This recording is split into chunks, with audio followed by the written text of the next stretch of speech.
Então, nesse último módulo, né, da disciplina relacionada à metodologia, a gente iniciou na aula passada vendo os tipos, né, de abordagens metodológicas, né? Então, uma coisa que dá para a gente já ter claro é que, como a gente viu na aula passada, né, a gente vai ter alguns tipos, né, de método, e esses tipos caracterizam, na verdade, algumas fases da pesquisa, né, de uma mesma pesquisa, ou da pesquisa que um pesquisador realiza ao longo do tempo. Então, como a gente fala desde o início da disciplina, né, o que está em foco é um objeto que está sendo estudado, né? Então, como a gente pôde perceber na aula passada, uma pesquisa de caráter exploratório, é uma pesquisa cujo objetivo é prover conhecimento inicial sobre aquele objeto, sobre as variáveis que estão sendo observadas em relação àquele objeto, a fatores externos ao objeto, que podem ser ligados a fenômenos temporais, ou fenômenos físicos, né, que vão influenciando aquele objeto, e a gente observa isso através de algumas variáveis, né? Algumas variáveis que são algumas determinadas características daquele objeto, que de alguma forma a gente está analisando. Então, quando a gente viu esses diversos tipos e viu também alguns métodos, né? Diferenciou alguns métodos, né? Então, um estudo de caso, uma pesquisa muito mais ampla, só que menos profunda que o estudo de caso, que seria uma pesquisa de campo aplicada, né? Uma pesquisa que eu vou abordar uma quantidade grande de indivíduos, de instituições, ou seja, todo esse levantamento de informação que eu faço, né, a respeito do objeto, segundo as variáveis do meu estudo, todo esse levantamento de informação tem uma maneira de levantamento, de coleta desses dados, que é isso que a gente fala hoje, assim como uma forma de analisar, né? Então, a seção de metodologia, ela vai diferenciar métodos de tipologia de pesquisa, ela vai diferenciar variáveis, vai diferenciar formas de coleta e também formas de análise, né? Então, se a gente for algo que a gente falou um pouco nas primeiras aulas também, quando a gente diferenciou para entender a ruptura das ciências sociais e humanas, né, surgindo e se consolidando em relação às ciências naturais, a gente já teve uma ideia lá no início sobre metodologia qualitativa e quantitativa, muito geral, né, essa ideia, eu não me aprofundei ali, apesar de vocês verem lá na segunda, terceira aula que eu busco num artigo da saúde, né, detalhes bem específicos, né? Hoje, se vocês voltam lá, vocês vão ver que são bem específicos os detalhes que diferenciam vários aspectos de várias etapas da pesquisa quantitativa e qualitativa, né? Então, lá nesse material, tem lá um quadro comparativo super detalhado comparando essas duas metodologias, né? Então, num extremo quantitativo, né, vamos partir de onde surgiu a ciência, as ciências naturais, né, no extremo quantitativo, a gente tem muito mais objetividade, né, informação muito mais objetiva sendo coletada porque está sendo observada. E ao longo do tempo, os instrumentos de observação, de medição, né, foram se tornando cada vez mais precisos, cada vez mais complexos, né? Então, de um lado, a gente tem uma precisão muito clara, e do outro lado, no extremo qualitativo, a gente tem uma quantidade menor de indivíduos sendo abordada, né? E as perguntas se tornam um diálogo, né? As perguntas que não são tão diretas acabam se tornando um diálogo aberto, e nesse diálogo aberto o pesquisador vai refletindo, interpretando as razões, as explicações do porquê daquele tipo de resposta, de opinião, de posicionamento, né? Então, a gente tem um extremo muito preciso, mas muito objetivo, e um outro extremo mais profundo, mais rico, onde eu entendo melhor as razões das coisas, né? Então, esses dois extremos são dois tipos de pesquisa bem diferentes, e como esse artigo da saúde que compara os métodos qualitativo e quantitativo, o questionamento ali é justamente sobre o questionamento que se tem em relação às ciências sociais e humanas. Muitas vezes esse questionamento ele se deve a uma falta de rigor na seção de metodologia, né? Então, eu faço lá eu consigo dizer o que eu vou fazer, mas não fica muito claro o como eu coletei e o como eu analisei. Então, é isso que aquele artigo chama atenção, né? Então, hoje a gente diferencia essas formas de coleta, né? A gente não vai falar tanto de análise desses dados, né? Até porque isso exigiria uma aula, ou mais de uma aula sobre isso, a gente vai ter só uma ideia, né? E até porque a disciplina, ela vai propor, né, a necessidade de se fazer um projeto, né? Então, num projeto, vocês vão dizer o que vai ser feito através da sessão de metodologia, mas não vão ter que fazer essa análise, né? Mas, como a gente vem já conversando, né, tanto esse seminário de metodologia quanto o projeto final, vocês vão poder observar uma pesquisa pronta, né? Então, é importante que, diante das coisas que eu vou trazer hoje, vocês possam olhar, se basear em artigos que vocês vão especificar como um modelo para vocês trabalharem, né? E vão observar, ou vão selecionar artigos que deixem claro, né?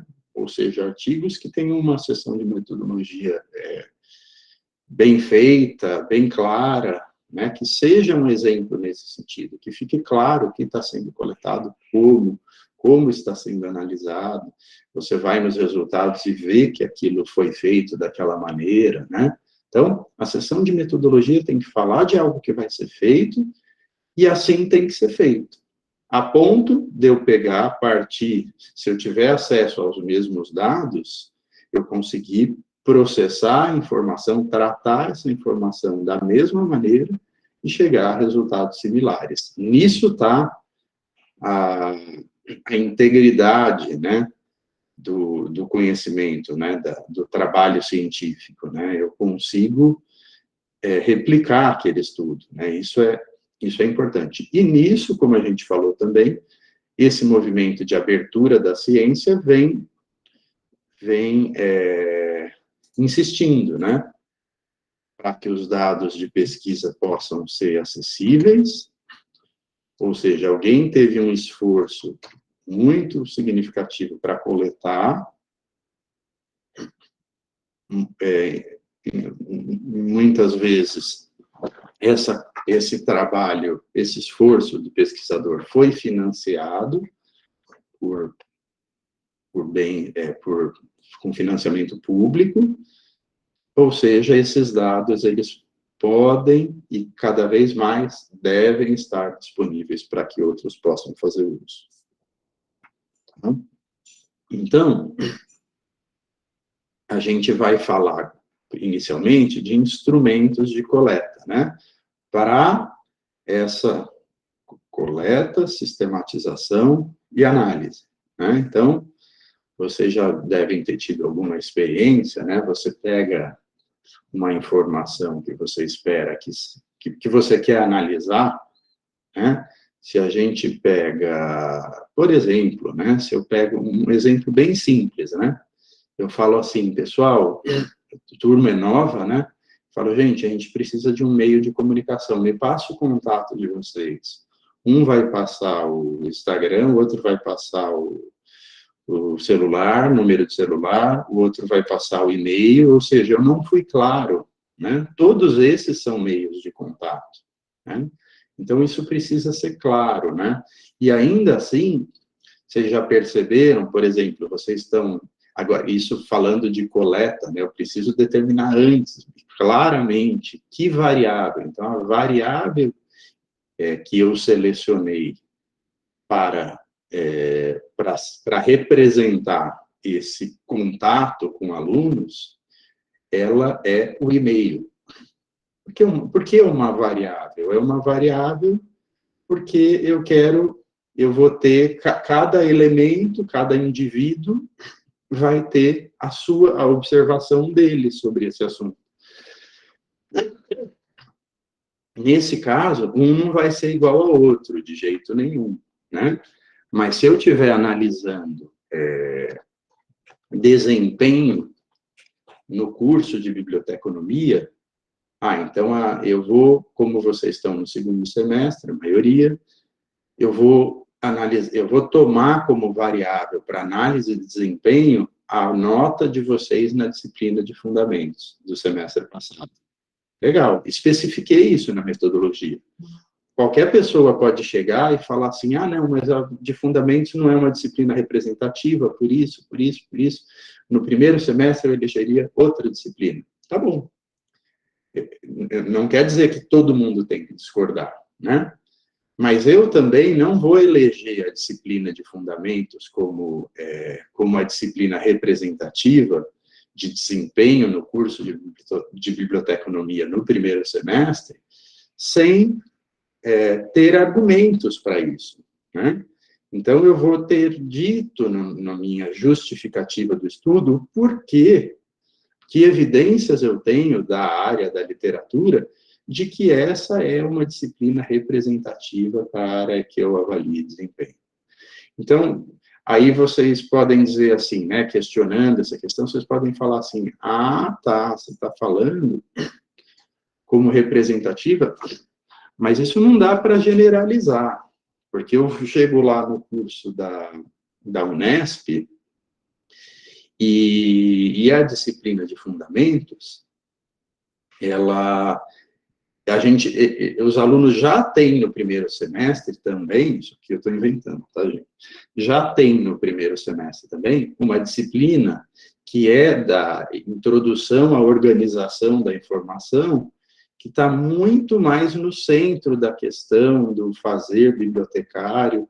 Então, lá isso já não valeria, tá certo. Mas eu deixei claro na parte teórica do trabalho que eu estou falando da realidade do curso de biblioteconomia, ou seja, isso acaba sendo um estudo de caso. E por quê? Porque o curso aqui tem características, a grade horária tem características específicas, nesse aspecto não é comparável. Então, o que eu não consigo nesse sentido? Eu não consigo generalizar e comparar com aquilo com a realidade da Unesp, né? Então, percebam, né, que eu estou falando de um curso, justificando um estudo de caso, estou justificando a variável que eu estou usando, ou seja, quem lê vai falar assim, poderia ser assim, poderia, mas esse trabalho foi feito dessa maneira, está justificado com base na literatura. Então, sempre alguém vai ter alguma observação a fazer sobre uma proposta de pesquisa, mas isso não invalida a minha pesquisa, tá? Então, só para a gente ter uma ideia do todo, né? Então, eu estou fazendo uma proposta de pesquisa, estou especificando que o universo de curso que eu estou tratando não é o universo de todos os cursos de biblioteconomia. Então, isso vai ficar claro, às vezes, até no título, né? De que é um estudo sobre o curso da USP, não é sobre os cursos de biblioteconomia. Né? Então, se eu quisesse falar dos cursos de biblioteconomia de universidades do estado de São Paulo, eu ainda poderia recortar ainda mais de universidades públicas, ou ainda mais estaduais do estado de São Paulo, aí só sobra a USP, Unesp e Unicamp, né? Aí na Unicamp eu não tenho biblioteconomia. Se eu quiser falar desse recorte, né, bibliotecas públicas, cursos de biblioteconomia em universidades públicas, estaduais, paulistas, aí o meu universo se tornou USP e Unesp. Aí eu preciso escolher uma variável que me permita comparar os dois e não cometer nenhuma injustiça aí, né, nessa comparação. Tá? Então a variável não é essa. Então, ao invés de eu pegar o desempenho no primeiro semestre com base nessa disciplina, eu tenho que analisar melhor que disciplinas eu tenho nos dois cursos que me permitam essa comparação. Tá? Então, só para a gente ter uma ideia geral, né? E quando eu falo sistematização, então, é o que eu estava falando, do tipo de contato, né? Como eu vou sistematizar, né? Se eu defino que a variável a ser analisada é o número do celular, vocês já percebem, né, que às vezes, quando o nono dígito entrou no celular, o 9, né, muitos números mudaram, era muito comum você ir preencher formulários online que não te permitia por 9 dígitos, e aí ficava aquela confusão, assim, eu acabava colocando sem o 9, o novo 9, né, no preenchimento. Então, esse é um tipo a gente está falando ali de preenchimento, mas esse é um tipo de problema que ocorre em coleta de dados quando você vai ter uma equipe que coleta aquela informação, né? E por que esse é o problema? Principalmente se a coleta já está sendo digitada ali num tablet, no ato da entrevista, que facilita muito isso, para não ter que alguém transcrever tudo do papel para uma planilha, enfim, né, para o digital, né. Então, só que essa inserção de dados, ela tem que obedecer o que vai precisar, o formato dessa informação para análise depois. Então, a gente coleta já pensando na análise, né. Então, eu preciso saber claramente se vai ser o DDD entre parênteses, se vão ter 5 dígitos, 9 mais 4 dígitos, traço, e mais 4 dígitos no número do celular, né? Então, eu tenho, isso é uma questão só de você preparar o formulário lá, coisa de programação, para que ele force ser esse formato. Pode ser só isso, mas isso tem que ser feito. Senão, tem gente que vai colocar os 9 dígitos direto, vai pôr 11 espaço, 9 dígitos em sequência. Então, na hora de analisar, eu vou usar uma máquina para analisar. Ou eu vou ter que ficar editando depois. Vocês já devem ter passado por isso também. Então, você pega a informação de várias fontes, de várias pessoas, quem monta uma lista tem que analisar isso. Basta vocês entrarem na planilha de grupos que a gente fez online, que vocês fizeram online, vocês vão ver diferenças ali. Então, teve gente que pôs manhã, teve gente que pôs matutino. Professor, mas é a mesma coisa. É a mesma coisa. Mas quando você pega 1.500 pessoas e tem esse problema, você chega para o Excel e faz o Excel contar quanto ocorre manhã e quanto matutino, são coisas diferentes, manhã e matutino. Você vai precisar depois somar essas quantidades. Depende da quantidade de manipulação que você faz, aqui eu só somei, só contei quantos ocorrem de cada um, dos 1.500, né? Se disso eu faço um gráfico e depois faço alguns cálculos, eu vou ter que corrigir isso, vou ter que uniformizar, né? Então, esse é um exemplo bobo, que não vai dar tanta... Essa variação é errada, né? Eu preciso chamar de uma coisa só, porque a gente está falando do mesmo período, matutino e manhã, né? Se eu tenho... E essa variável, período da disciplina, ela tem duas categorias só, matutino e noturno, né? Se eu tiver uma variável com 15 categorias, né? Aí eu vou ter um problema maior, porque uma vai ter 3 formas e é a mesma coisa, a outra 2, então o problema aumenta, né? Ah, professor, é fácil, é só você pôr num formulário só as opções, e o aluno tem que escolher. Legal, quando eu consigo ter essa questão que a gente chama de questão fechada, ok. Mas quando, às vezes eu não consigo, às vezes eu nem sei naquela variável quais são todas as categorias, né? Então eu tenho um problema que eu não sei definir isso de antemão. E quando eu defino de antemão e eu não tenho certeza, eu vou ter que deixar lá uma categoria outros e especifique para a pessoa falar, ó, aquilo que eu não previ, eu vou dar uma chance da pessoa falar, ó, não era azul, nem vermelho, nem amarelo, era verde e verde claro ainda, porque tem claro e escuro e faz muita diferença, enfim, tá? Então, quando a gente fala de coleta, a gente está falando disso, né? Como eu vou coletar? Eu vou aplicar um questionário, eu vou ouvir alguém gravar, eu vou fazer um formulário com todas esse cuidado, já pensando como eu vou sistematizar essa informação para análise depois, né? Então, tudo isso acaba sendo importante, né? Então, a gente pode categorizar esses tipos de fonte primeiro, né? Então, os tipos de fonte, a gente separaria aí entre fontes externas, que comumente são externas, e outras que são produzidas pelo pesquisador. Então, eu estou falando para vocês, vocês produziram essa planilha sobre os grupos aí, com algumas informações de vocês, e eu posso ser um pesquisador, eu não participei da edição dessa planilha, não lancei informação ali, não inseri, eu posso ser o pesquisador que pega, vocês são uma instituição que mantém essa fonte sempre atualizada, e eu posso ser esse pesquisador que chega lá e vai usar só, tá?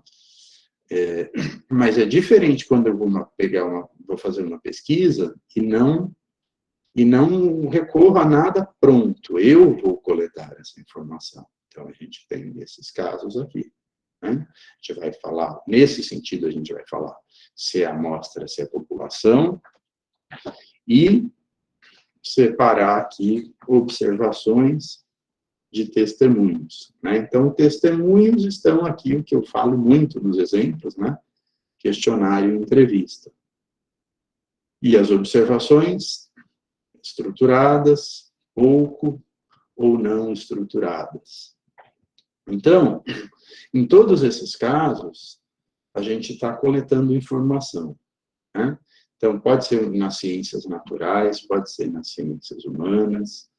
Em todos os casos, a gente está olhando para um objeto de pesquisa e coletando informação para poder verificar nossas hipóteses, né?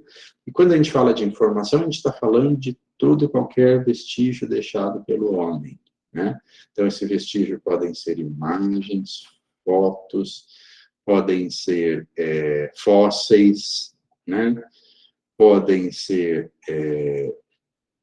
relatos que foram contados, ou seja, são muitas as fontes, né, de informação que o pesquisador pode recorrer, né? E tudo isso vai ser detalhado na seção de metodologia, deve ser detalhado na seção de metodologia. E muitas vezes detalhado e justificado também, né? Então, quando eu falei para vocês, eu escolhi a disciplina de fundamento, certamente alguém vai questionar e eu já posso pensar, antever isso e dar a justificativa. Dar a justificativa não necessariamente é convencer todo mundo. Dar a justificativa é explicar o porquê. Se concordam, é uma outra história. Aí isso é o ponto de discussão que eu tenho com quem está me questionando, né? E essa discussão pode ser simplesmente, olha, foi justificado. Mas essa justificativa não está suficiente. Tá bom, então. Mas eu vou argumentar, vou dizer, olha, era o que eu tinha, por isso, e vou fazer e vou defender as minhas opções, né? O que não pode é quando a gente toma uma decisão claramente questionável, a gente não justificar. Mas eu sabia que eu poderia tomar um rumo mais, que seria mais consistente, mas eu não tinha tempo e não tinha verba. Então, a minha pesquisa ficou limitada. Então, tem uma sessão muito frequente, assim, em trabalho científico, que vai se chamar limitações da pesquisa. Então, nas limitações da pesquisa, em vez de eu achar que ali eu estou dando um tiro no meu pé, eu estou justificando que eu estou consciente de que minha pesquisa, se tivesse recorrido a tais caminhos, teria sido mais consistentes. Mas eu estou justificando ali o porquê que eu não recorri. Porque eu não tive acesso a isso, eu não tinha como, veio a pandemia, eu não pude acessar os dados.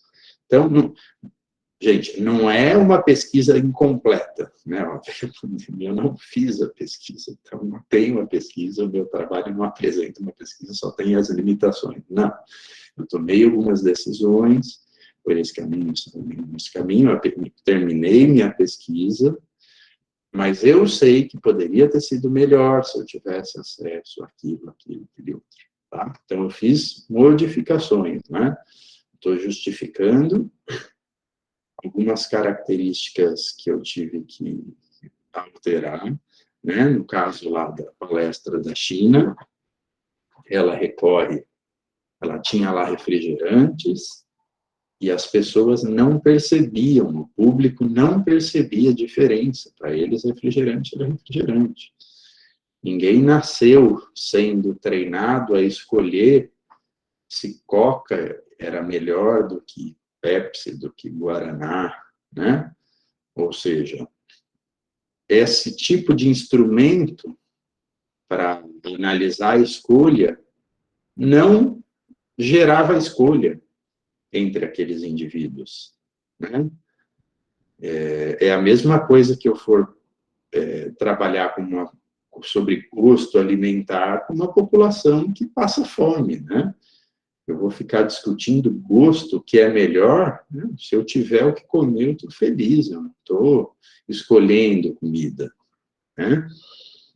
Então, é mais ou menos o que aconteceu, e isso fez com que ela tivesse que ser criativa ali e rever o instrumento dela imediatamente.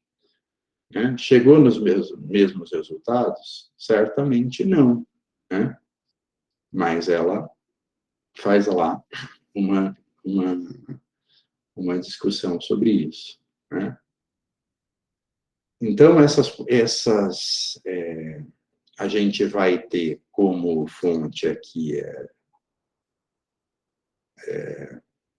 de informação externa, né? A gente vai ter aí informações oficiais de organismos, né, que são documentos corporativos, de instituições governamentais ou não, com ou sem fins lucrativos, onde eu estou buscando analisar as políticas que regem esses organismos, projetos implementados, prestação de contas, ou seja, eu estou indo entender o funcionamento desses organismos. Então, eu quero entender e vou recorrer a documentos oficiais. Esses documentos oficiais, quando existe uma lei que obriga, fica muito mais fácil para o pesquisador, porque ele sabe que todos têm que apresentar aquilo. Mas, até existir essa lei, o pesquisador vai ter que, como a gente costuma dizer informalmente, vai ter que dar os pulos dele, né? Por quê? Porque eu vou ter para uma organização fácil acesso, para outra eu vou ter que, talvez, conhecer alguém e convencer que as pessoas, que eu sou que a minha pesquisa merece esse tipo de informação. Então, a vida do pesquisador é muito... nem sempre tem tudo à disposição, né? Vou dar um exemplo nesse sentido. Eu fui em 2018, 2017, eu fui num evento falar da minha pesquisa, fui convidado para participar de uma mesa nesse evento, que é um evento da ANPOX, que é a Associação Nacional de Ciências Sociais. É um evento muito antigo, e quem me convidou foram pesquisadores da ciência política, da USP, né? Da pós-graduação em ciência política.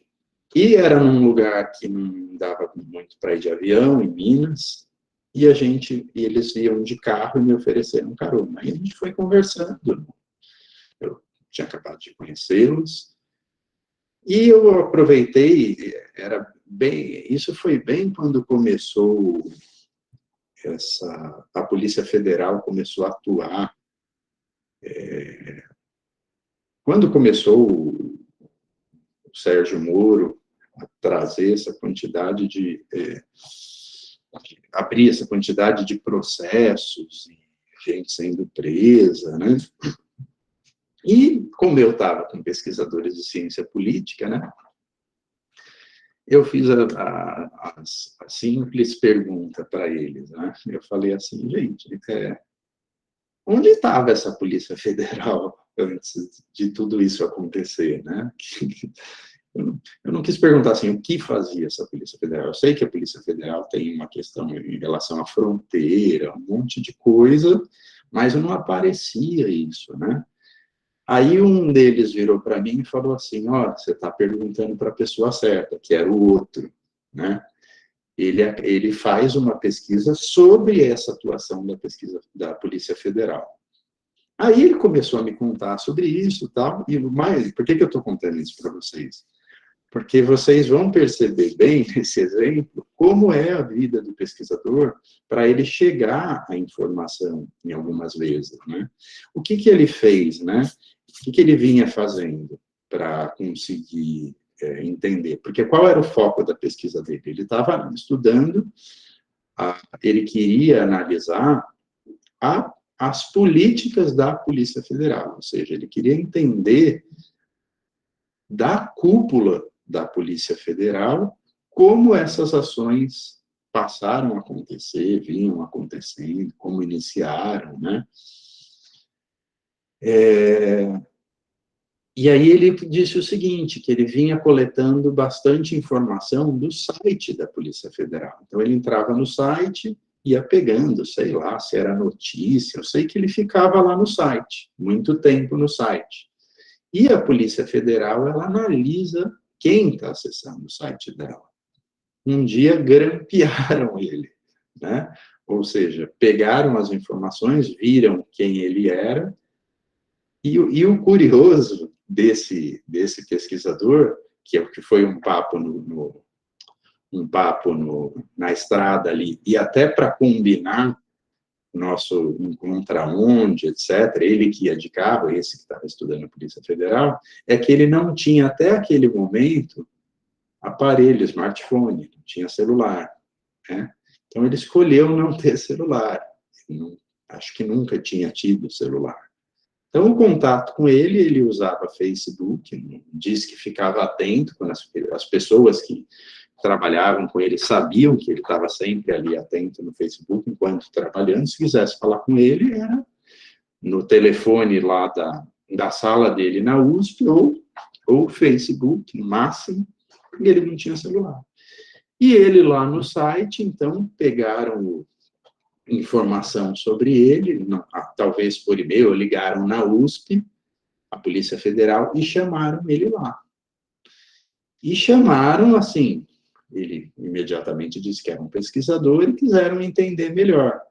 E aí ele disse que quando viram o teor da pesquisa dele, aí ele chegou a fazer entrevista com a cúpula que ele queria, de horas de conversa, né? Ou seja, quando entenderam os propósitos da pesquisa dele, eles se abriram totalmente, né?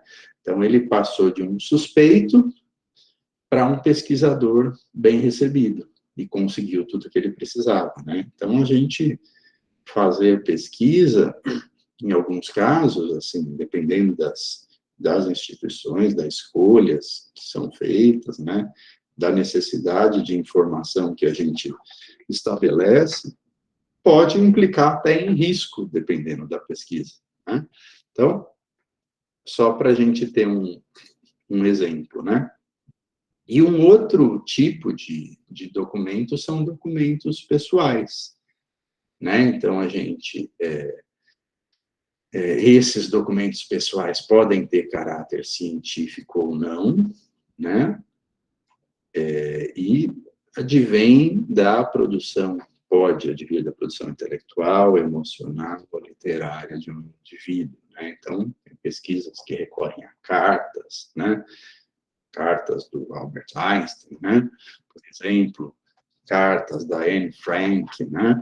Cartas de pessoas famosas, enfim, todas as informações vão vir de todos esses tipos de documento. Então, percebam, né, só não deixar de mencionar o seguinte, nesse exemplo que eu dei, desse pesquisador da ciência política, vocês percebam que, assim como lá no caso da China, né, e a pesquisa, quando a gente está fazendo pesquisa, é diferente. A gente faz pesquisa para escrever uma dissertação e obter um título, o mesmo para uma tese, o mesmo para um TCC. Então, a gente faz uma pesquisa muito pontual que resulta numa monografia, certo? Quando a gente faz pesquisa ao longo do tempo da nossa carreira, que eu falei para vocês,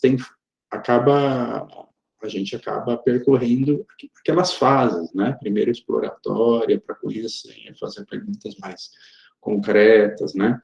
Então, quando eu vou chegar para a FAPESP e falo, eu vou começar a pesquisar sobre a Polícia Federal, essa pesquisa é exploratória, né? Depois que eu tenho um acesso àquela cúpula e entendo melhor as coisas, eu consigo fazer afirmações ou perguntas mais de caráter explicativo ou conclusivo, como a gente viu na aula passada. Aí um outro projeto para a FAPESP, dessa mesma pesquisa que vem sendo desenvolvida, esse outro projeto já vai ter uma metodologia um pouquinho mais diretiva, assim, mais clara, com variáveis melhor especificadas, né? Então, cada tipo desse vai permitir que a minha metodologia seja mais clara. Então, não é igual ali no exemplo da China, que ela está lá fazendo a entrevista e ela muda tudo que ela está fazendo e se resolveu, né? Não, a gente faz um projeto de pesquisa, vai ser desse jeito, eu termino esse projeto de pesquisa, se acontecer algum percalço, isso vai ser relatado. quando eu escrevo o trabalho final, o relatório, né, no caso de vocês, o TCC, eu vou mostrar essa adaptação na metodologia, eu vou contar essa história ali. No primeiro momento eu fiz isso, no segundo momento eu fiz isso, né? Então, eu mostro essa alteração, né?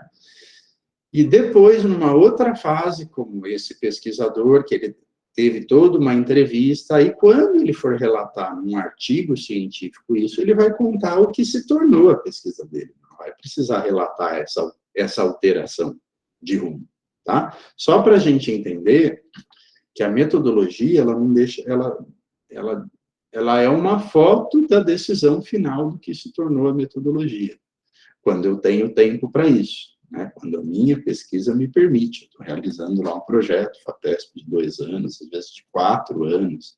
Então, nos meus relatórios, todas essas fases vão aparecendo.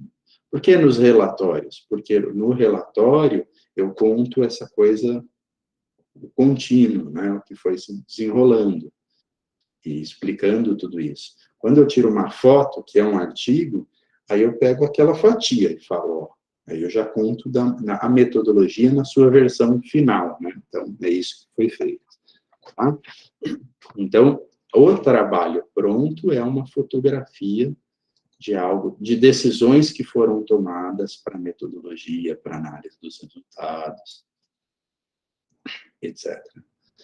Então, esses documentos, eles podem ter informação estatística, né?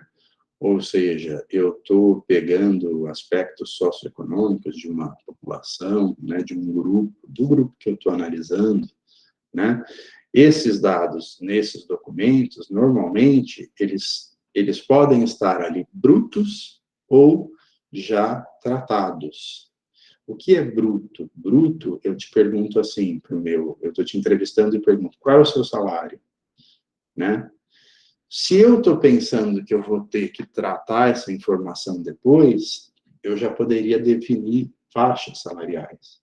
Eu poderia falar quantos salários mínimos.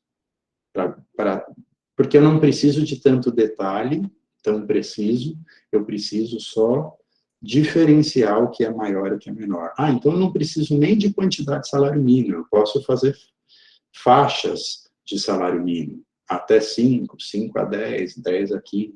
Ah, mas como eu sei isso antes? Ah, porque eu já fiz essa pergunta, essa pesquisa antes, ou eu já vi pesquisas anteriores e eu vejo que as faixas salariais são essas. Então, eu vou me basear em modelos anteriores, né?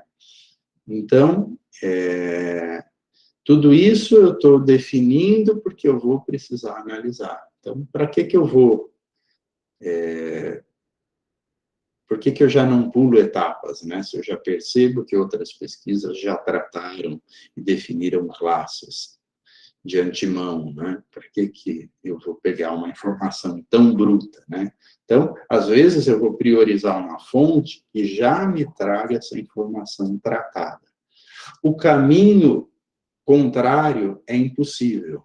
Ou seja, se na fonte de informação está em faixas de salário mínimos, até 5, até 10, eu não consigo ter o mais detalhado, né? Eu não consigo ter a informação original. Então, se eu preciso disso em algum momento, eu já teria que ter previsto e pego a informação original, quanto você ganha, e eu vou transformar isso em salário mínimo, em faixa de salário mínimo.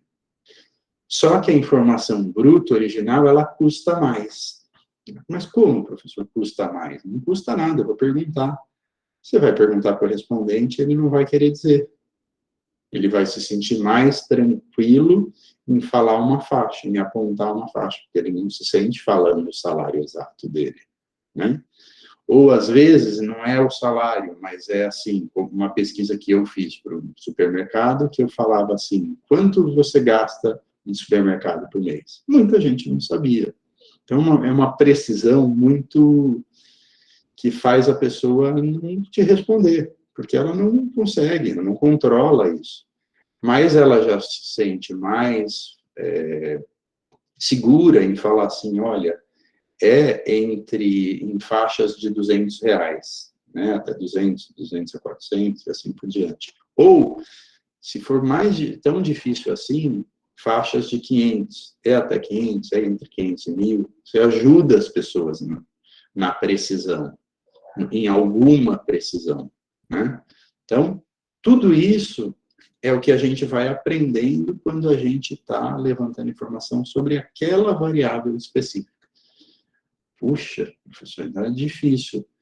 Mas eu consigo ver eu consigo achar discussões sobre isso em pesquisas anteriores. Por isso que quando a gente aprende das pesquisas anteriores, a gente está pulando etapas, certo?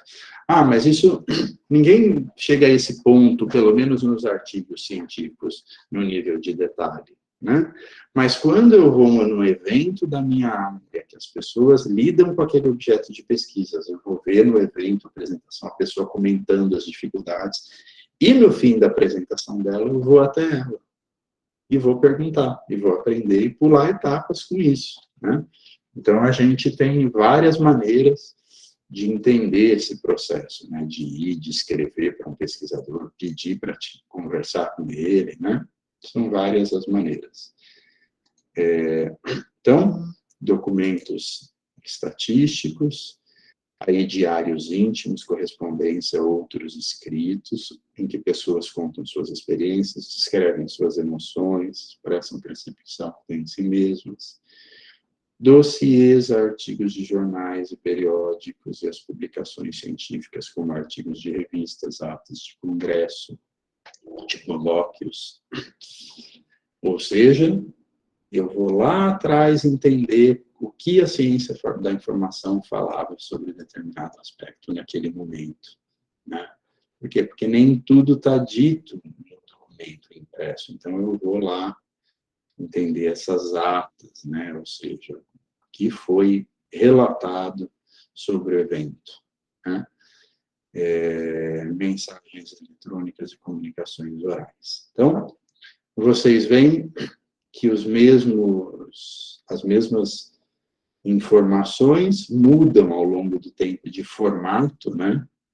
A gente está falando de evento presencial hoje, a gente tem um monte de evento online, né? Que as perguntas estão acontecendo via YouTube. No Enancib, né? Que aconteceu 2 semanas aí atrás, foi uma observação que eu fiz. Eu falei, gente, quando voltar, né? A gente vai voltar numa sala, e isso vale para as nossas aulas, né? Numa sala, a gente vai ouvir uma pergunta, o outro vai interromper, vai fazer uma observação, o professor vai falar, e o terceiro faz um comentário sobre aquele diálogo, coisa que no online ainda é muito 1 a 1, né? Um faz uma pergunta, o professor responde, não é aquela coisa tridimensional, né, que a gente tem na sala de aula, né? Então, a gente ganha por um lado, mas perde por outro também, né? Então, a gente separa aí também a questão de tipologia, né? A gente poderia dizer dos formatos, né, da informação. Então, ao longo da disciplina, vira e mexe, eu falava do online, do impresso, né? Então, esses documentos, né, essas fontes, podem ainda ser impressas, né? A gente vai para o passado. Às vezes é sonoro, né?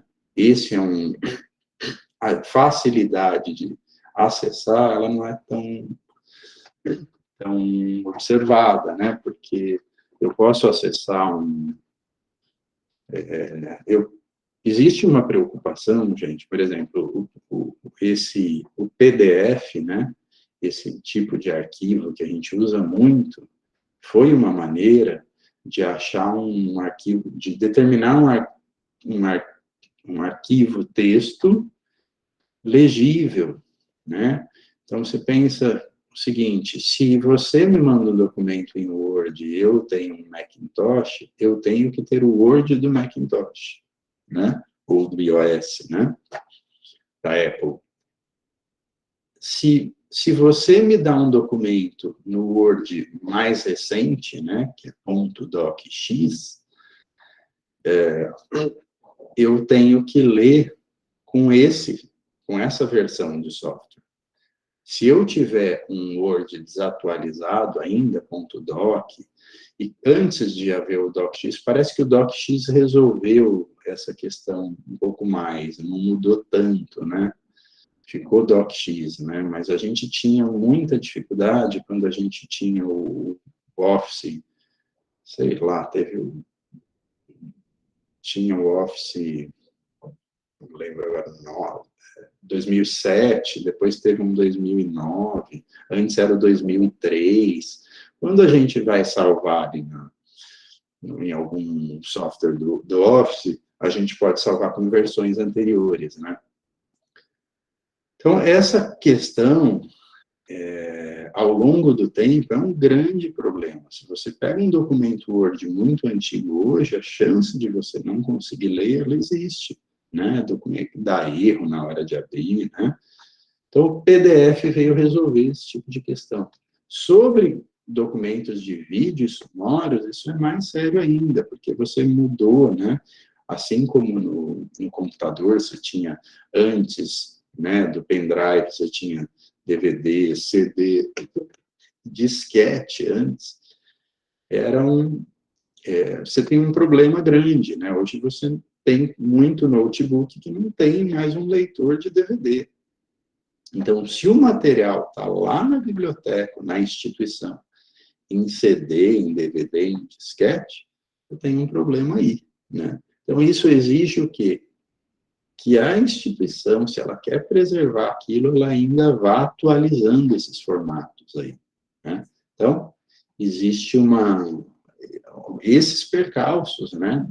Quando a gente vai usar a informação, às vezes eu vou ter que lidar com esse problema. Muito importante, é só ali que tem informação, eu vou ter que dar um jeito de acessar, de viabilizar essa leitura. Por outro lado, às vezes a pesquisa financia essa atualização para a instituição. Isso pode acontecer. Tem lá um financiamento para a PES que vai me pagar isso, né? Então, tem todas essas características, né? Essas diferenças, né?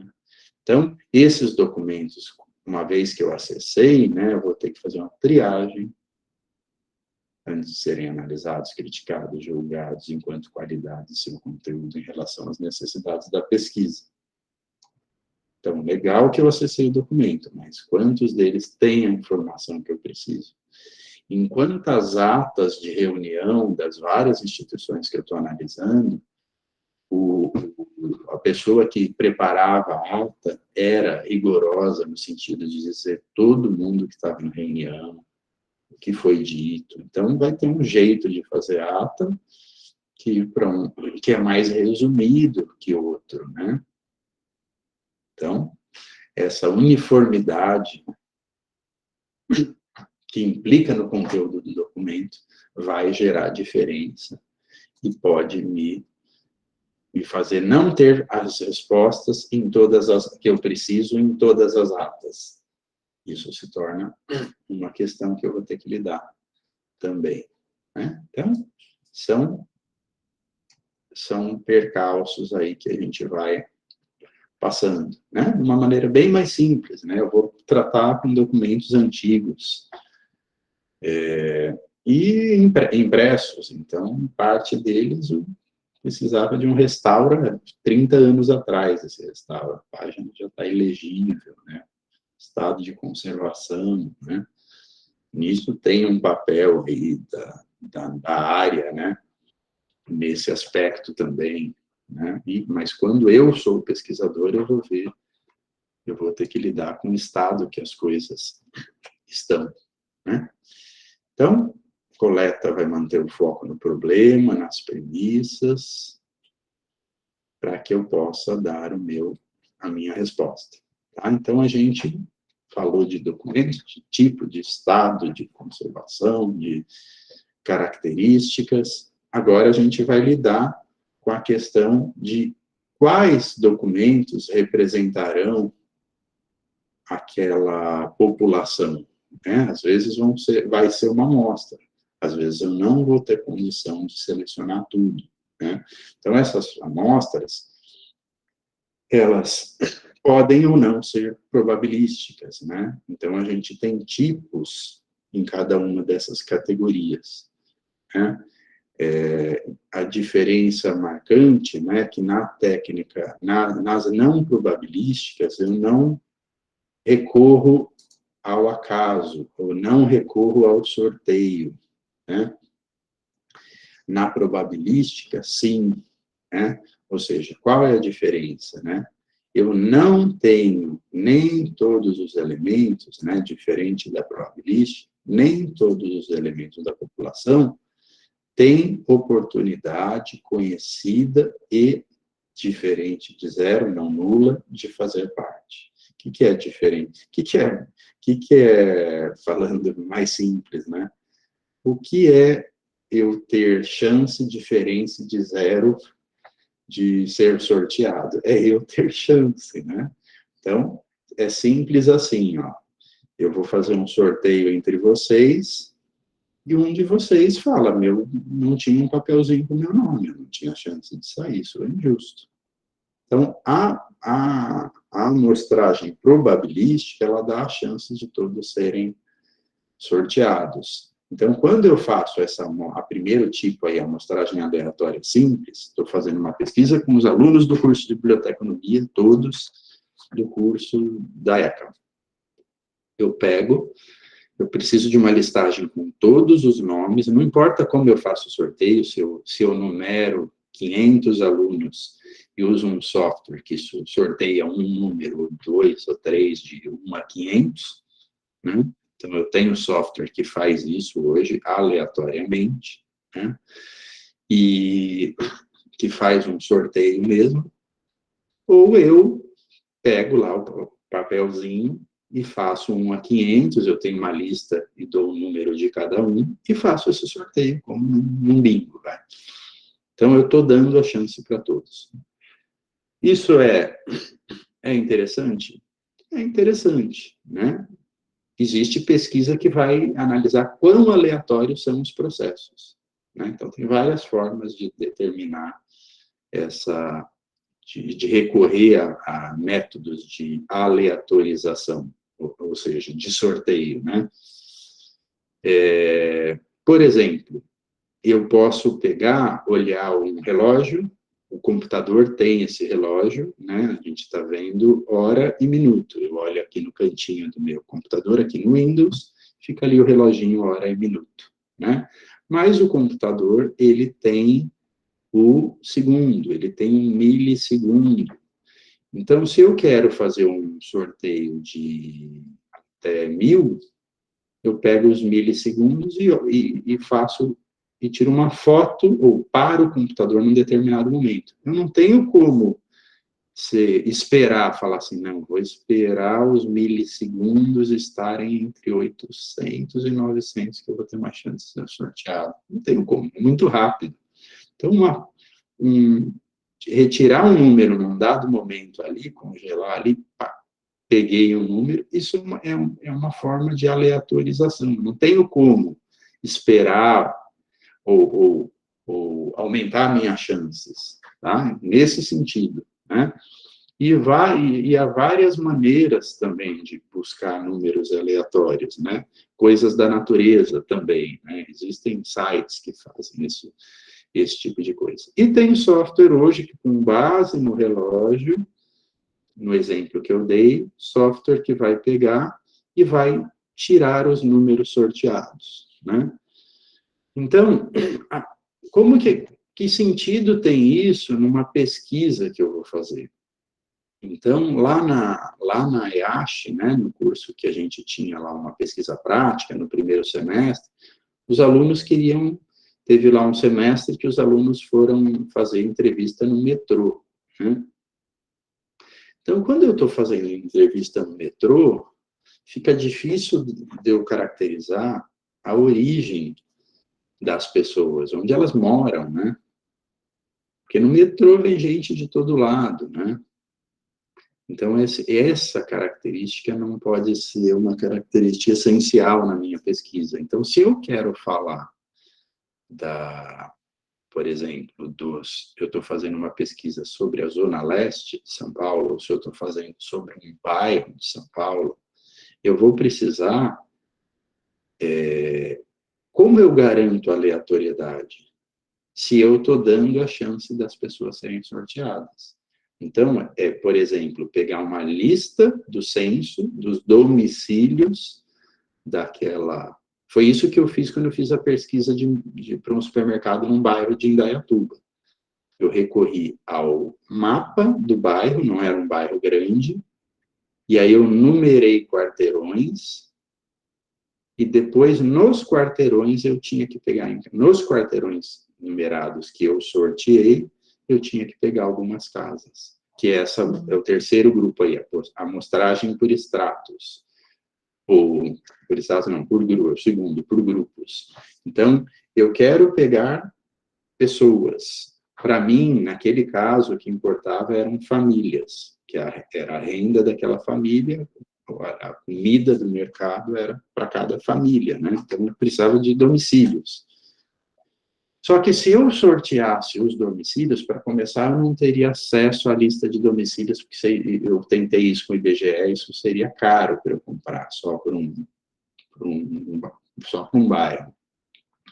Então, eu fiz uma amostra de quarteirões, de todos os quarteirões eu fiz uma amostra, então depois a gente teve que entrevistar, e nesses quarteirões só, sorteados, só que eu não pegava todas as casas dos quarteirões, eu faria uma segunda, então essa amostragem, ela era primeiro um nível de quarteirão, e depois dos quarteirões, eu sei lá, pegava 3 casas, aí a gente tinha um método.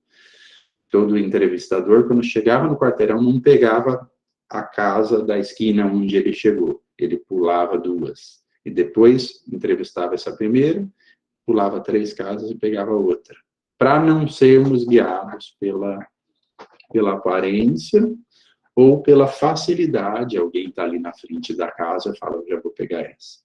Tá? Então, esse tipo de critério, a gente está tentando não ser guiado por outras coisas, senão por um critério anterior, estabelecido antes, a fim de... Então, é nesse sentido que tem a aleatoriedade no processo, tá? E a não probabilística, ela não vai se preocupar com isso, essa é a diferença. Então, um tipo de amostragem probabilística, o nome já diz, né? Uma é acidental, a outra é voluntária, a outra é típica, né? Típica porque apresenta aquela característica. Então, nisso consistem as diferenças, né? De uma e de outra. Então, ó, mais um pouco de detalhe, né, nessa diferenciação. A não probabilística, eu falei, não apela ao acaso, eles não têm a mesma chance e podem ter possibilidade nula de fazer parte, ou seja, tem gente que vai ficar de fora mesmo e eu não dei chance, ela não teria como ser sorteada, né? São as amostras mais simples de compor, porém a qualidade é desigual, né? A generalização das informações resta comprometida, visto que é impossível medir o erro da amostragem. Então, vamos supor que eu chegasse no bairro e só pegasse pessoas que estavam na frente da casa.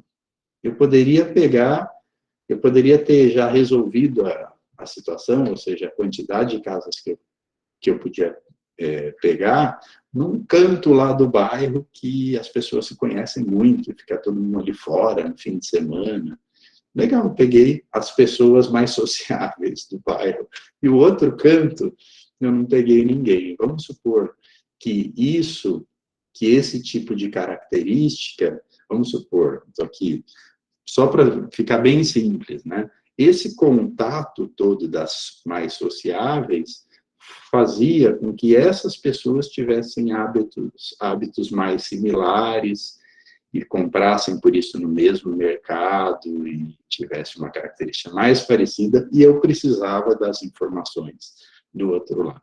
Quando eu uso aleatoriedade, eu estou tentando minimizar erros, e erros vão sempre existir, né? Então, essa qualidade desigual não me ajuda quando eu for falar do bairro como um todo, porque eu peguei esses indivíduos que são influenciados aí por essa característica em comum, né? E a probabilística vai ajudar mais para ver generalização, né?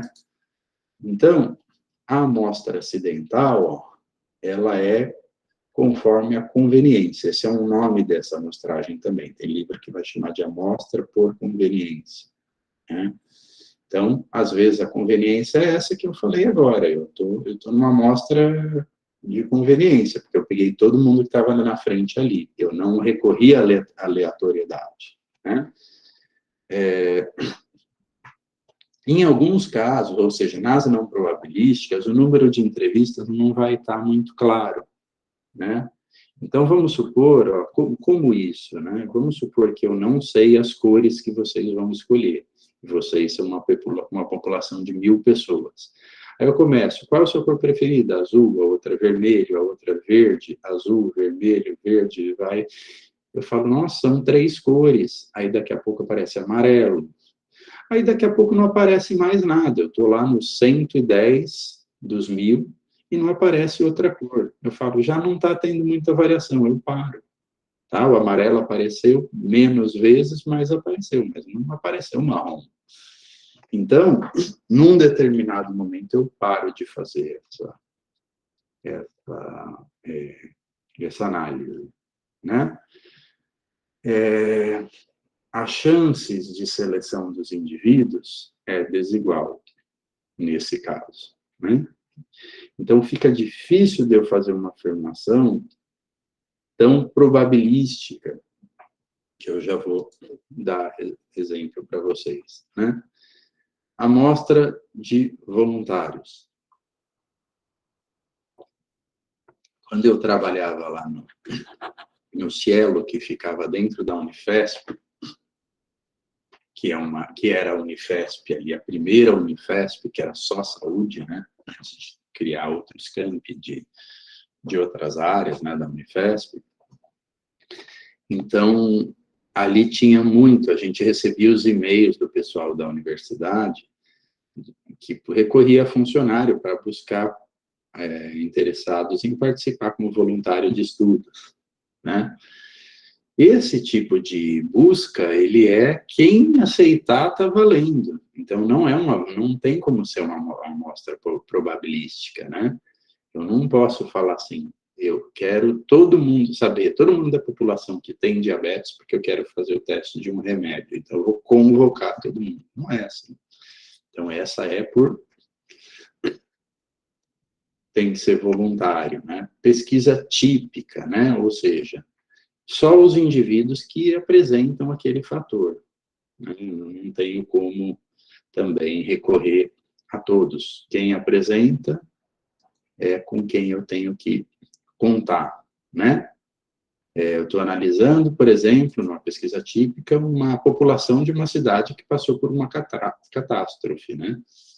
Eu não posso falar das outras cidades, né? Ou que funcionários de uma instituição que passou por determinada situação, né? E por cota, o que eu estou fazendo na amostra por cota? Aqui eu não estou recorrendo à amostragem, porque não é probabilística, mas eu sei que eu tenho que falar com idosos e meia-idade, vamos dizer. Eu tenho que ter esses 2 estratos. Por quê? Porque eu sei que naquilo que eu estou estudando isso faz muita diferença. Então, eu preciso garantir que eu vou pegar um pouco de um grupo e um pouco de outro grupo, né? Então, isso são as amostragens por cotas, né? A aleatória simples eu já falei, eu faço lá um sorteio de alguma maneira que eu dê a chance para fazer. E por que ela é simples? Porque eu pego a lista de todos e faço um sorteio. Ou eu pego todas as casas e faço um sorteio de todas as casas, né?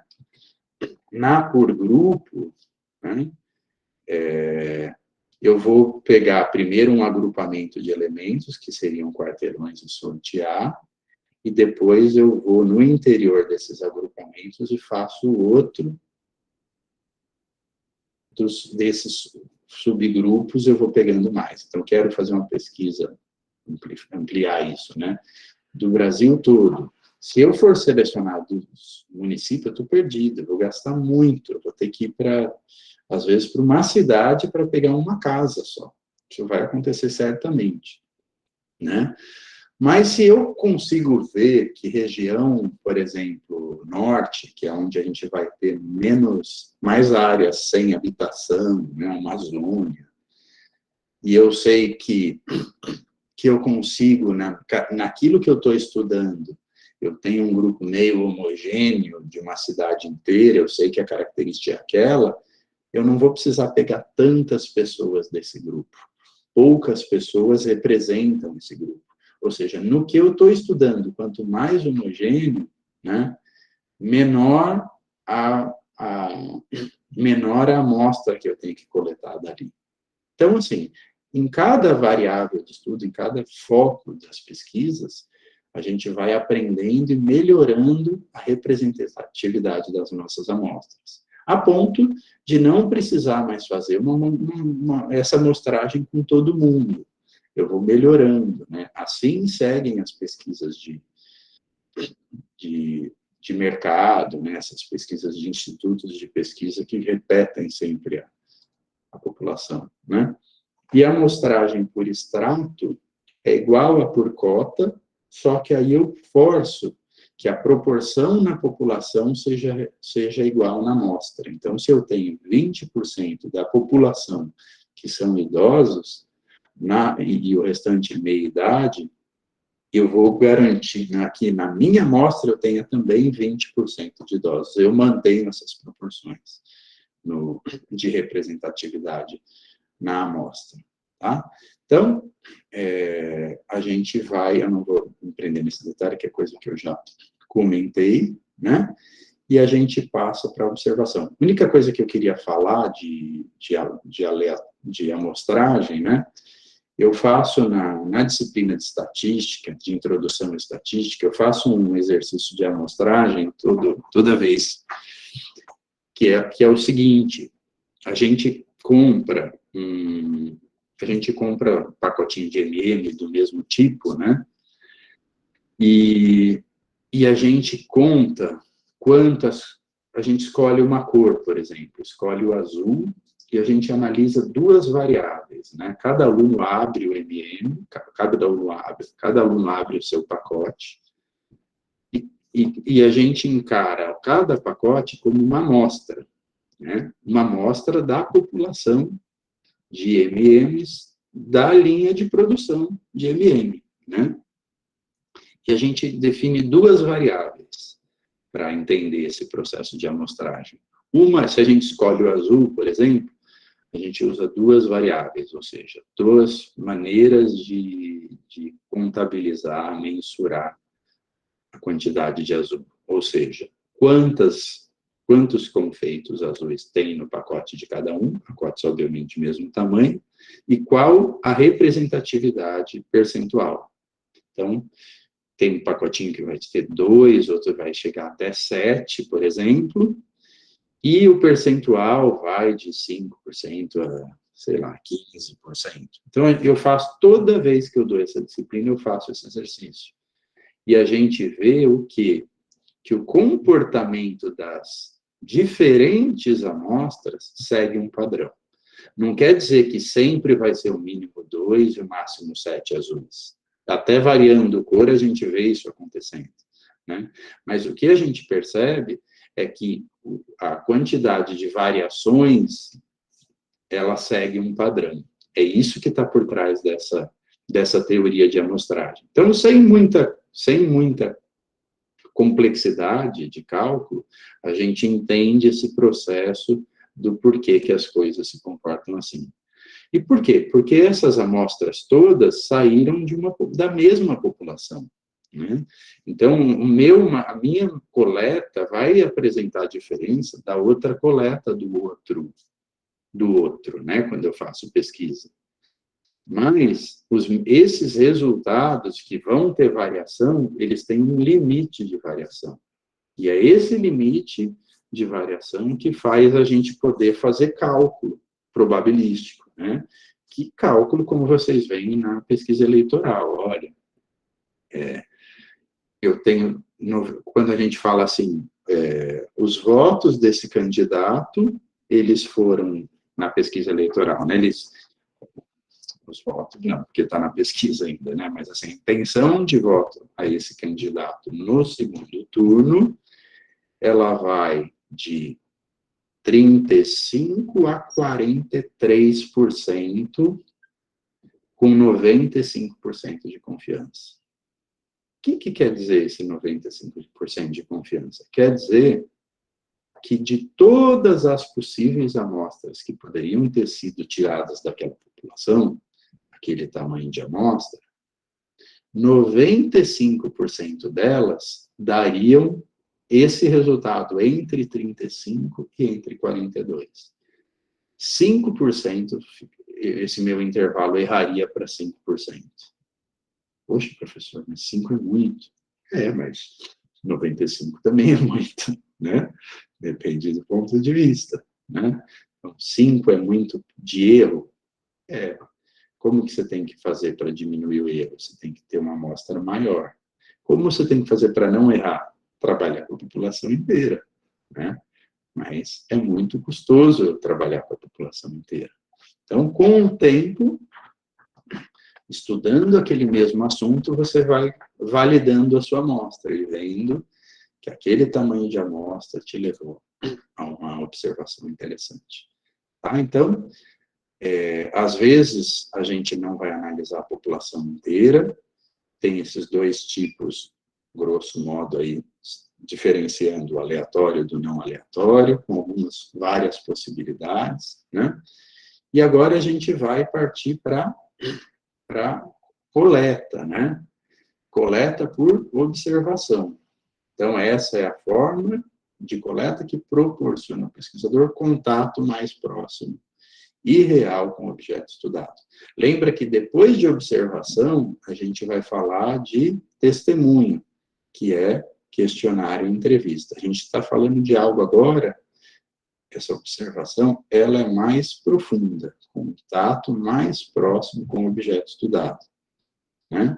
Então, em situações cotidianas, quase inexistem situações que não podem ser observadas, porém há ressalvas, pois para que seja considerada científica, a observação deve ser posta a serviço de um objeto de pesquisa, questão ou hipótese claramente explicitada.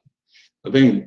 Então, esse monte de coisa complicada, assim, pode ser muito obscuro para quem nunca ouviu falar, né, objeto de pesquisa, questão, hipótese, é simplesmente eu deixar mais claro o que vai ser observado, como, em que situação, precisa ficar claro isso, né? E, além de ser submetido a críticas no que se refere à confiabilidade e validade. Então, eu preciso dizer que foi feito daquele jeito, preciso ter feito daquele jeito, né? Então, a integridade da pesquisa depende diretamente dessas coisas, né? Então, as observações não se pautam em conceitos, mas em atitudes e situações reais, que devem ser conduzidas sempre com foco nas premissas, visto que seus resultados tendem a comprová-las ou não. Então, a observação, quanto a seus resultados, pode indicar tanto comportamentos pré-determinados, cabendo ao pesquisador apenas identificar a sua ocorrência ou não. Ou, em um espectro mais amplo, registrar a ocorrência de situações variáveis, de acordo com o indivíduo. Né? Ou seja, isso é o que vai levar a pergunta com respostas fechadas, múltipla escolha, ou mais aberta. Então, às vezes eu vejo que eu preciso deixar a coisa mais aberta. Na observação, eu sou guiado por esse tipo de, ainda que eu não esteja aqui fazendo pergunta de questionário, eu vou já com o meu questionamento meio que pré-determinado. Eu já sei que eu vou encontrar esses tipos de comportamento. Eu só vou ver se eles acontecem sempre, ou na maioria dos casos, mas eu já sei. E, às vezes, eu não sei, né? Então, tudo isso, né? Ou seja, se eu não sei, natureza mais aberta, pode ser que a minha pesquisa ainda seja uma pesquisa exploratória, né? Se eu já tenho se eu já conheço melhor esses comportamentos, tenho uma pesquisa mais explicativa, conclusiva, eu vou, talvez, ter uma característica mais fechada, né?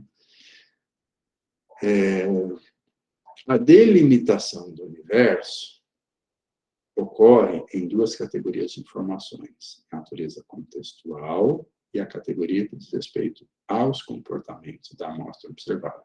Na aula passada, os termos que eu usava para isso era a variável ligada ao objeto, que é o comportamento do indivíduo, da amostra ali, e o contextual eram os fatores, né?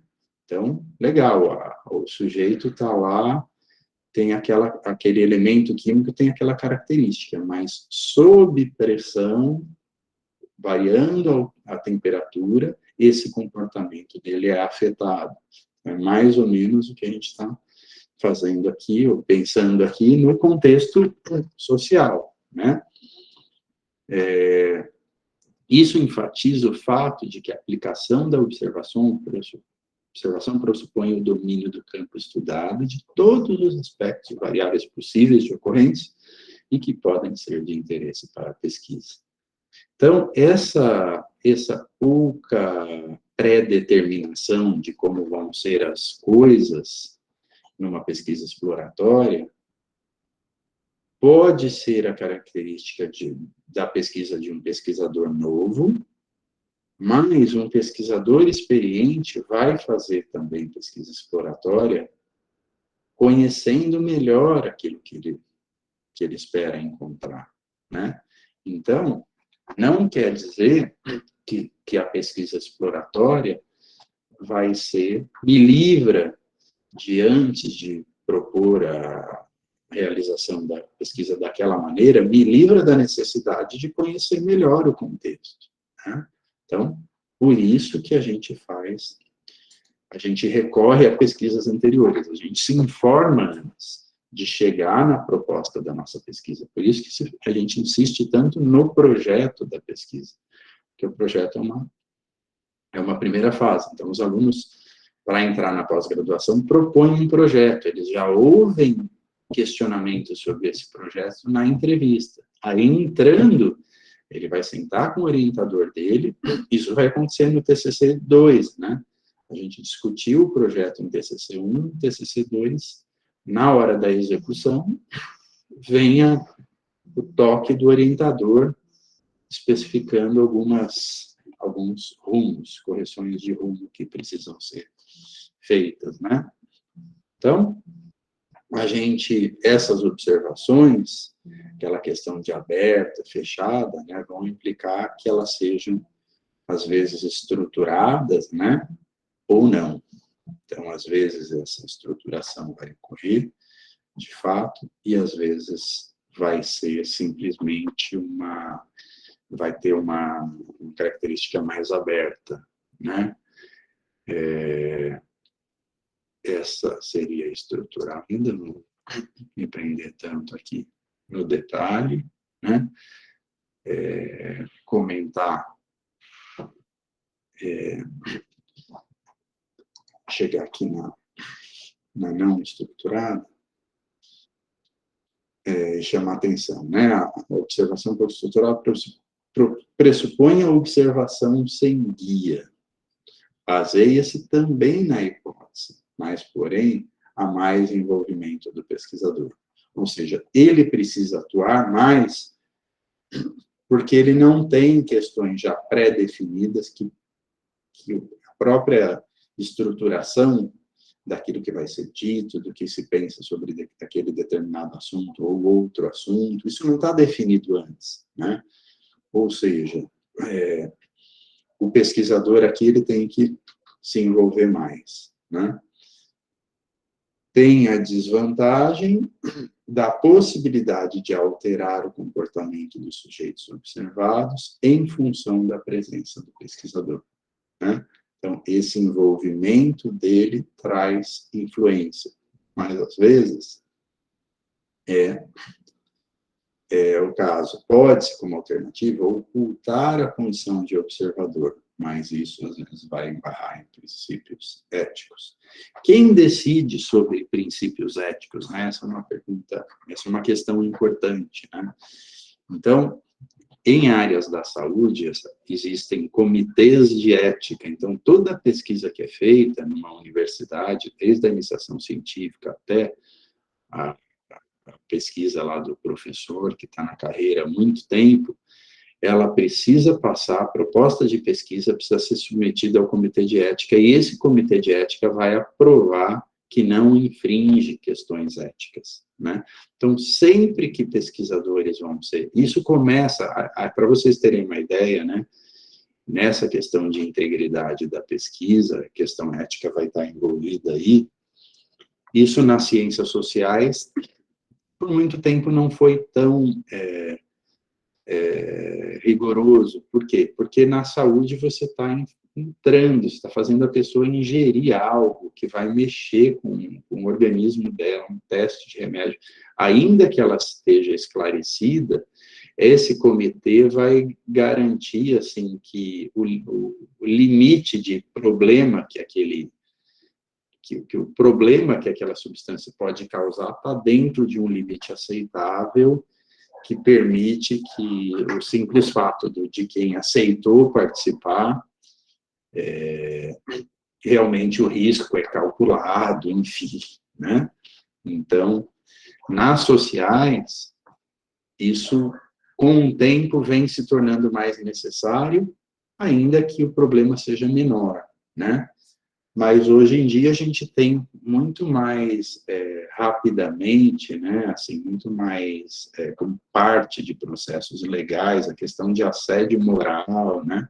Então, hoje, outros aspectos vão tendo que ser considerados em entrevistas que vão ser feitas com pessoas em ciências sociais. Então, hoje, agora, assim, nesse ano, a comissão de pesquisa da ECA discute mais os aspectos, ou a criação de um comitê de ética da nossa unidade, né?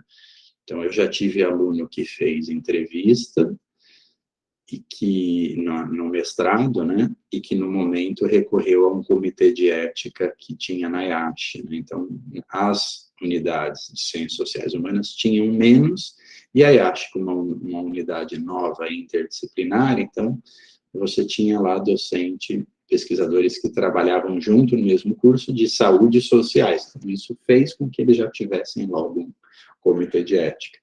Então, o meu aluno mandou a proposta de pesquisa dele e consultou o comitê de ética da IACH. Então, por isso, agora a ECA começa a discussão sobre a criação de um comitê de ética, né?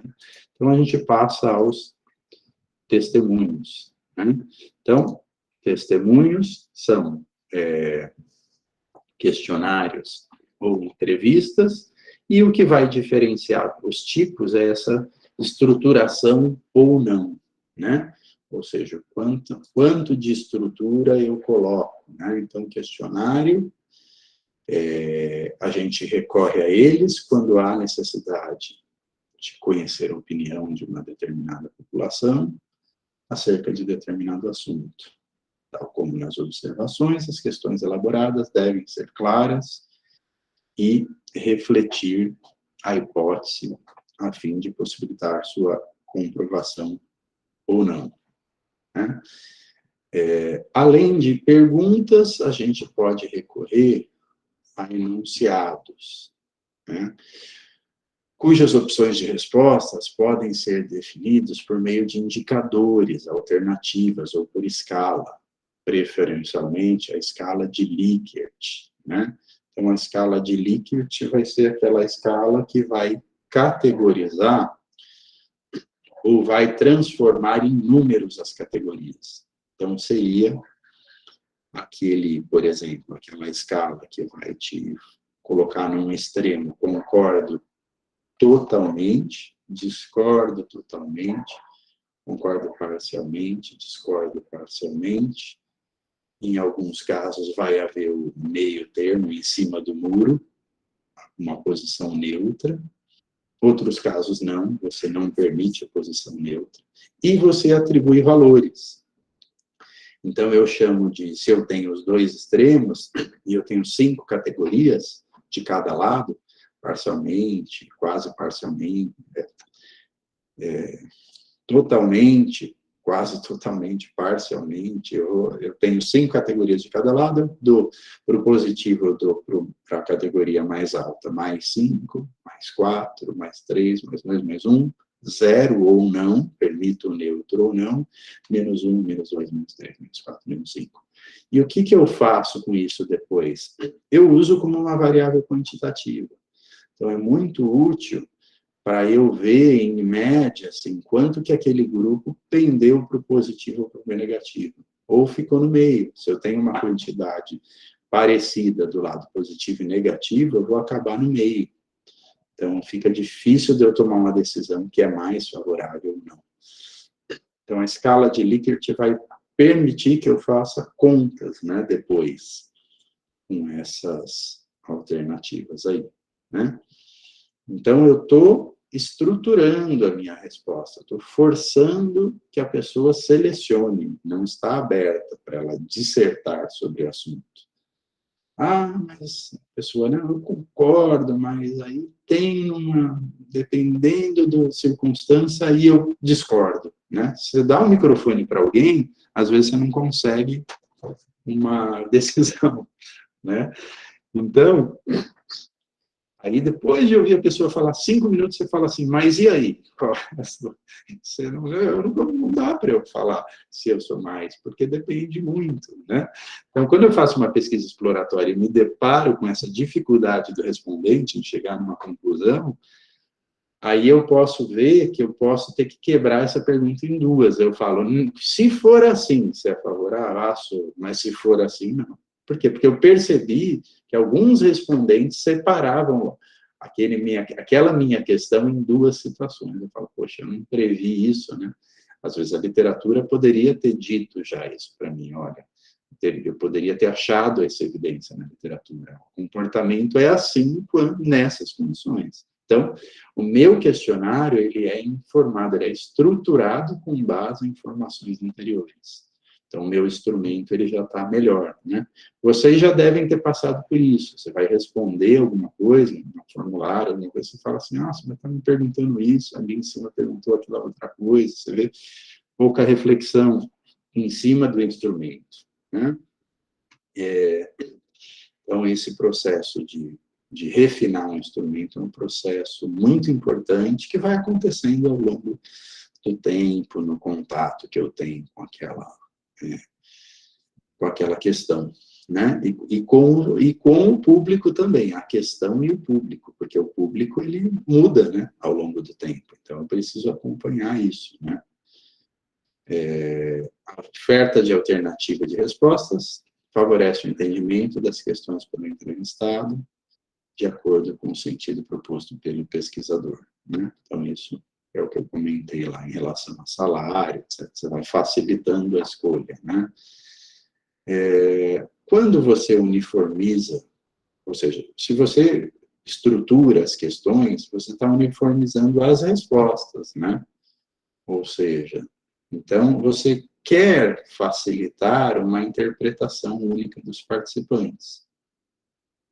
Então, esse é um desafio. Às vezes, você está aplicando um questionário, você vai vendo que as pessoas não sabem muito responder aquela questão. E aí você vai tentar guiar, facilitar da mesma maneira todas as pessoas. Ah, então o que será? Será que antes de fazer a pergunta eu ponho um enunciado explicando, esclarecendo alguma coisa? Talvez seja isso, né? Vantagem do questionário estruturado. Eu mando por correio, por e-mail. Eu não preciso estar lá para explicar. E eu forço as pessoas a escolherem aquilo. Tem esse lado. Eu tiro a liberdade de explicação. Eu não sei se vocês sentem isso, né? Parece que é uma coisa bem clara, né? Hoje em dia, nas empresas online que a gente compra, já faz tempo isso, antes de pandemia, você tem cada vez menos chance de achar alguém, tirar uma dúvida.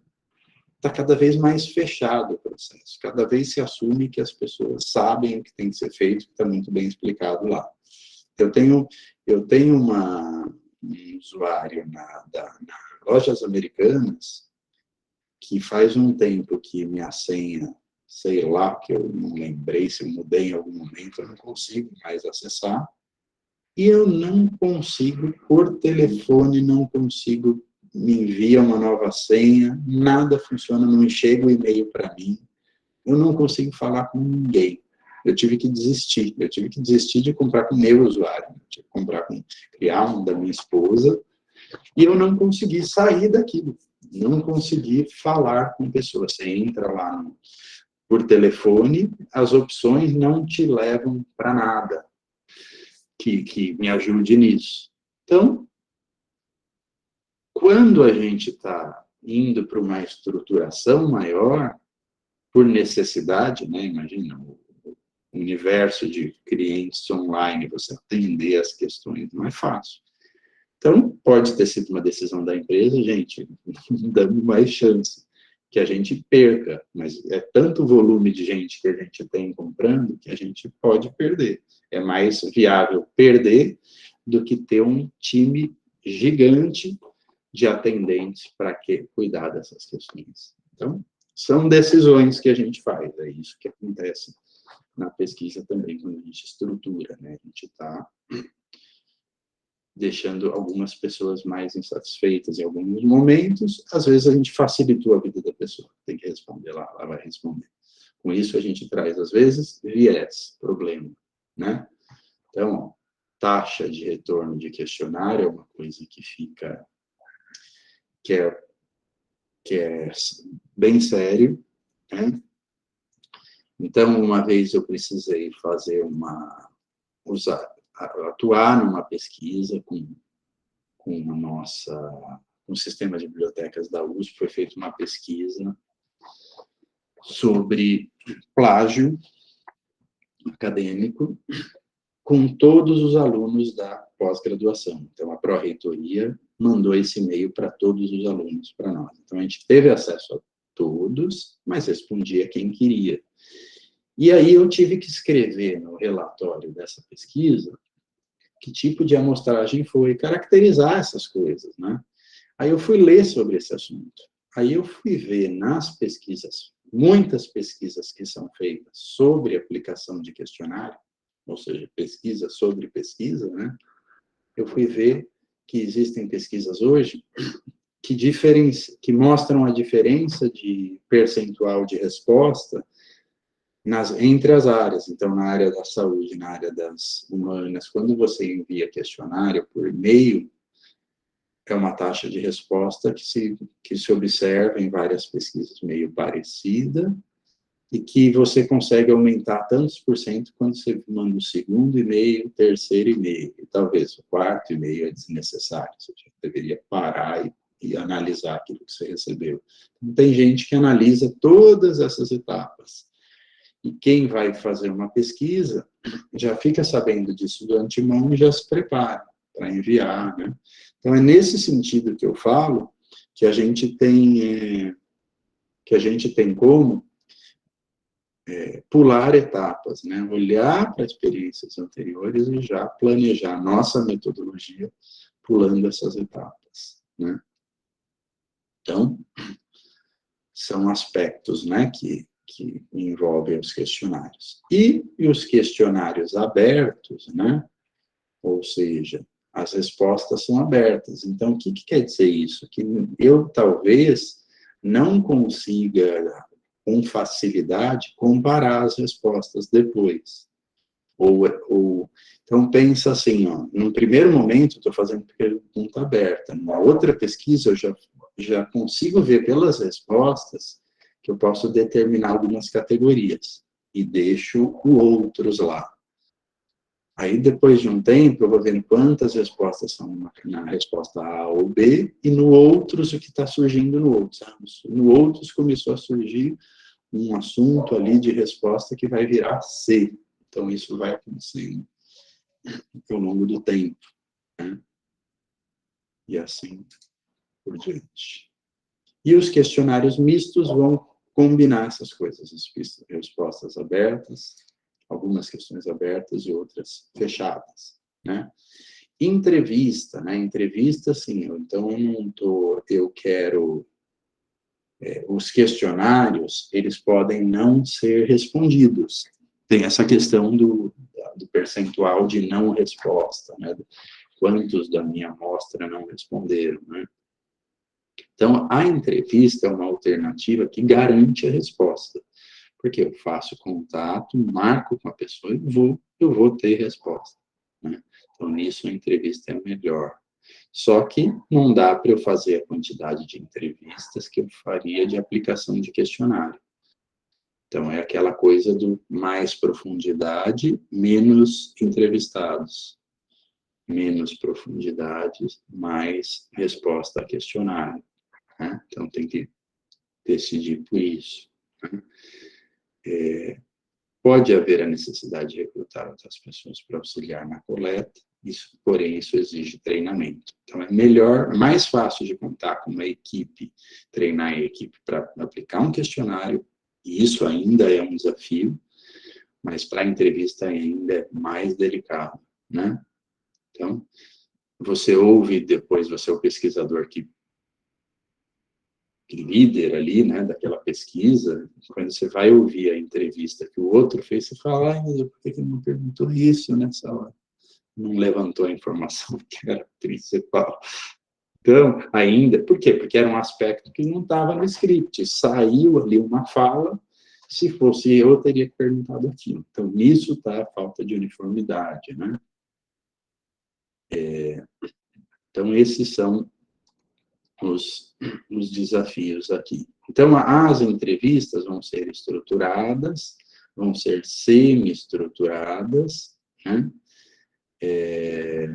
Abertas, feitas verbalmente em uma ordem prevista, né? Existe uma ordem aí, né? E parcialmente estruturadas, questões abertas, preparadas antecipadamente, porém com plena liberdade quanto à eventual retirada de algumas perguntas. Então, ali, na própria conversa, a pessoa vai falar, ó, isso, você vai ver que não tem sentido entrar, então algumas entrevistas não vão ser feitas, né, algumas perguntas, né.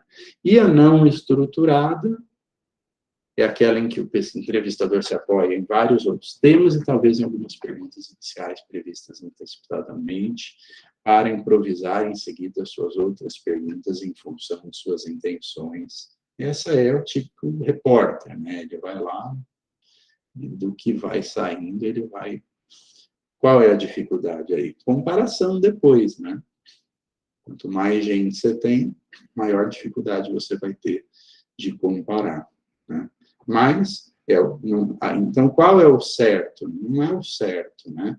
Em cada situação, eu vou ter que avaliar o quanto que eu preciso estruturar, né?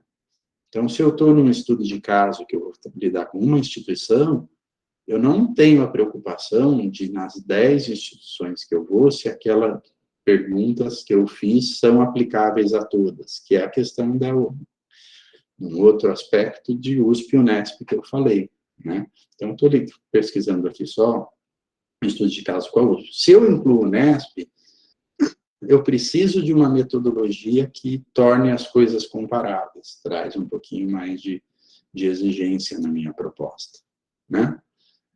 Então, com isso, gente, vocês têm uma noção aí da relação entre coleta de dados, tipo de pesquisa, né? Essas diversas fases, e a intenção não é prepará-los para fazer esse tipo de de usar esse tipo de método, não tenho essa pretensão, né? Até porque é importante comentar o seguinte, né? Se eu estou na pós-graduação e preciso, para a minha tese, selecionar um método, eu vou ler mais sobre aquele método. Isso pode acontecer com vocês no TCC, né? Então, eu dou um leque de tipo de pesquisa, de método, de forma de coleta, de análise. Vocês não precisam de tudo isso, vocês precisam selecionar o que é mais adequado para a pesquisa de vocês. Aí vocês vão ler especificamente sobre aquele assunto, que é a intenção do trabalho 5 que a gente fala agora, tá? Então, essa é a intenção. Eu vou parar de gravar,